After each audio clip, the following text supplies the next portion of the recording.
Mohon perhatian, semua untuk tenang dan memperhatikan. Karena materi akan dimulai. Jangan lupa untuk like, komen, subscribe, dan aktifkan lonceng semuanya agar Anda mendapatkan pemberitahuan video terbaru dari kami.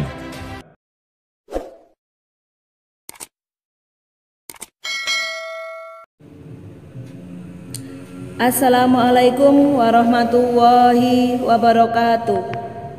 Selamat datang di video pembelajaran Mapel IPA kelas 7 di SMP Nurul Islam Tanah Baya. Bagaimana kabar kalian semuanya? Semoga kalian semua dalam keadaan sehat walafiat.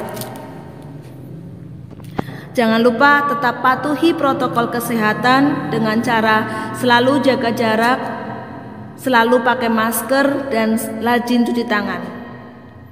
Sebelum kita mulai pembelajaran pada hari ini, marilah kita mulai dengan membaca basmalah. Bismillahirrahmanirrahim. Pada daring kali ini, kita akan membahas tentang yang pertama, sifat fisika dan sifat kimia, dan yang kedua, tentang perubahan fisika dan perubahan kimia. Tujuan pembelajaran pada daring kali ini yaitu agar siswa dapat mengidentifikasi sifat-sifat fisika dan sifat kimia. Yang kedua, siswa dapat mengidentifikasi perubahan-perubahan fisika dan perubahan kimia. Untuk yang pertama, sifat fisika dan sifat kimia. Sifat fisika adalah sifat yang dapat diamati secara langsung tanpa mengubah wujud susunan zat. Misalnya, wujud, warna, bau, titik didih, titik lebur, dan kelarutan. Sedangkan untuk sifat kimia adalah sifat yang dapat diamati setelah suatu zat berubah menjadi zat lain. Misalnya yang pertama adanya pengkaratan pada besi. Yang kedua dapat membusuk pada makanan, jadi terjadi proses pembusukan. Yang ketiga dapat dibakar, jadi terjadi proses pembakaran. Untuk yang pertama, sifat fisika. Dalam kehidupan sehari-hari banyak sekali peristiwa yang berkaitan dengan sifat fisika zat. Adapun sifat fisika zat meliputi yang pertama, perubahan wujud zat, yang kedua, pembuatan larutan dan kelarutan. Untuk yang pertama, perubahan wujud zat. Pada gambar bisa kalian amati es batu itu sebagai zat padat. Yang kedua, air dalam gelas itu sebagai zat cair. Dan yang ketiga, gas yang keluar dari ceret itu sebagai zat gas.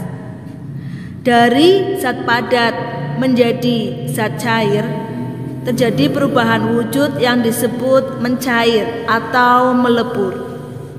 Sedangkan dari zat cair menjadi zat padat, terjadi perubahan wujud yaitu membeku. Kemudian dari zat cair menjadi zat gas, terjadi perubahan wujud yaitu menguap. Sedangkan dari zat gas menjadi zat cair, terjadi perubahan wujud yaitu mengembun. Sedangkan untuk tambahannya, dari zat padat menjadi zat gas itu terjadi perubahan wujud yaitu menyublim. Dan dari zat gas menjadi zat padat terjadi perubahan wujud yaitu mengkristal. Itulah ada 6 perubahan wujud zat, yaitu dari mencair, membeku, menguat, mengembun, menyublim, dan mengkristal. Yang kedua, pembuatan larutan dan kelarutan. Pada gambar bisa kalian amati antara larutan gula dengan bercampur dengan teh. Jadi gula larut bercampur dengan teh. Itu contoh-contoh sifat fisika.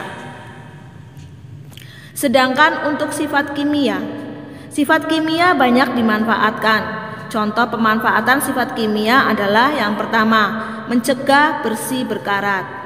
Yang kedua, mengawetkan makanan. Yang ketiga, memadamkan kebakaran. Pada gambar yang sebelah kiri bisa kalian amati pada pisau yang terbuat dari besi, di mana besinya itu terjadi proses pengkaratan. Jadi kita dapat mencegah bagaimana agar pisau itu tidak mengalami pengkaratan. Yang kedua, itu pembuatan mie instan dengan tujuan untuk mengawetkan makanan agar makanan terhindar dari proses pembusukan. Gambar yang ketiga yaitu memadamkan kebakaran. Ini untuk mencegah terjadinya proses kebakaran atau pembakaran. Untuk yang kedua, kita bahas tentang apa sih perbedaan antara perubahan fisika dengan perubahan kimia. Perubahan fisika adalah perubahan yang tidak menghasilkan zat baru. Sebaliknya, perubahan kimia itu dapat dihasilkan zat baru. Untuk perubahan kimia, karena menghasilkan zat baru setelah terjadi proses perubahan reaksi. Untuk perubahan fisika yang perlu kalian ketahui adalah perubahan wujud yang mengalami peristiwa membeku, mencair atau melebur, mendidih, menguap, mengembun, menyublim, mengkristal. Materinya dapat berwujud zat padat, cair, dan gas. Kalian amati pada gambar di bawahnya itu susunan partikel pada zat padat, cair, dan gas, yang masing-masing nanti dapat berubah wujud. Seperti yang telah kita bahas pada sifat fisika, bahwa perubahan wujud itu ada 6. Selain perubahan wujud, juga terjadi perubahan bentuk.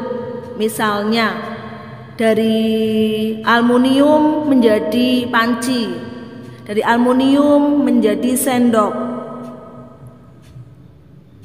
Yang ketiga, terjadi perubahan ukuran, dari berukuran besar menjadi berukuran kecil.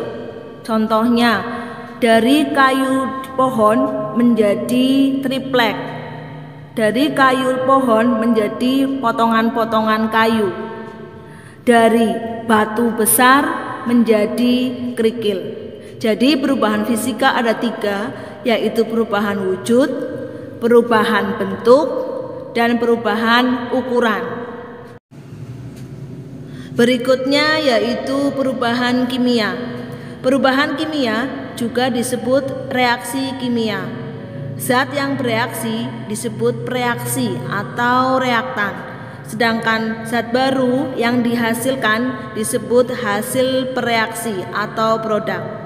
Contoh perubahan kimia di situ yang pertama adanya cahaya kembang api terjadi karena perubahan kimia.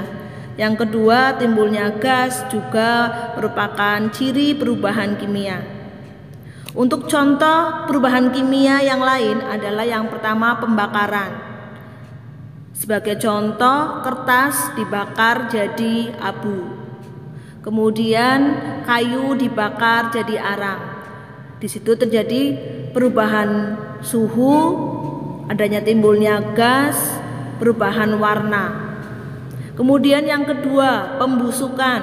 Misalkan nasi yang kalian biarkan lama-kelamaan akan terjadi proses pembusukan, yaitu timbulnya jamur yang biasanya berwarna orange. Di situ terjadi adanya zat baru. Dan juga terjadi perubahan warna. Yang ketiga, yaitu pengkaratan. Contohnya besi yang dibiarkan lama-kelamaan akan terjadi proses pengkaratan atau disebut juga dengan korosi. Yang keempat, yaitu fermentasi atau peragian. Contohnya dari singkong yang kita kasih ragi maka akan menjadi tape. Itulah contoh-contoh untuk perubahan kimia. Berikutnya yang ketiga tentang pemisahan campuran. Pemisahan campuran dilakukan untuk membersihkan zat berguna dari pengotornya. Pemisahan campuran dapat dilakukan berdasarkan sifat fisika, misalnya ukuran partikel, titik didih, dan kelarutan. Pemisahan campuran berdasarkan sifat fisika.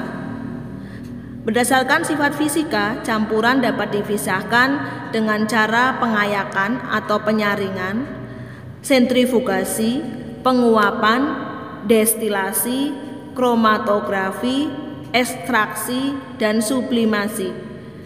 Beberapa contoh gambar seperti bisa kalian amati di bawah itu.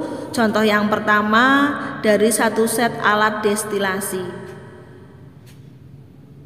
Yang kedua, contoh gambar dari proses kromatografi. Contohnya pada pemisahan tinta. Berikutnya pemisahan campuran berdasarkan sifat kimia. Sifat kimia adalah sifat yang berhubungan dengan pembentukan zat lain. Jadi pemisahan campuran berdasarkan sifat kimia dilakukan dengan cara mengubah zat yang dapat dipisahkan. Untuk evaluasi ada soal pilihan ganda. Nanti kalian jawab pertanyaannya, kalian pilih mana jawaban yang paling betul. Yang nomor 1, dalam teh manis, teh dan gula disebut apa? Jadi teh itu sebagai apa dan gula sebagai apa? Yang A, pelarut dan zat terlarut. Yang B, zat terlarut dan pelarut.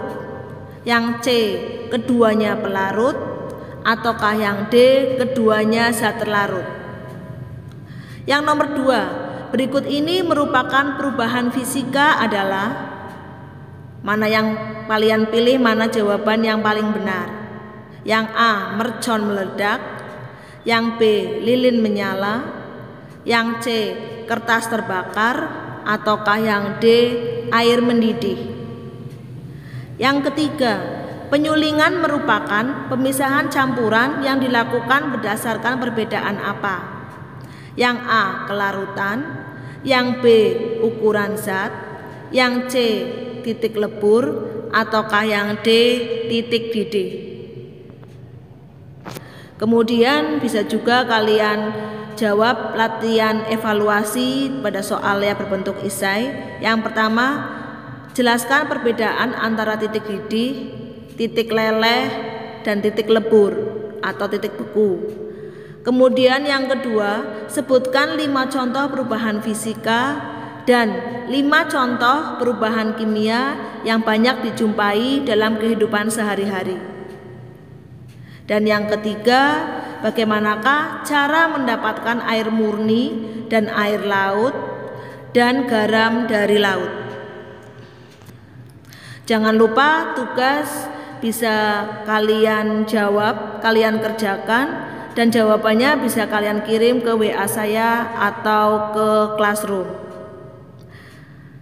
Marilah kita akhiri pembelajaran hari ini dengan bacaan hamdalah. Alhamdulillahirabbil alamin. Saya akhiri, wassalamualaikum warahmatullahi wabarakatuh.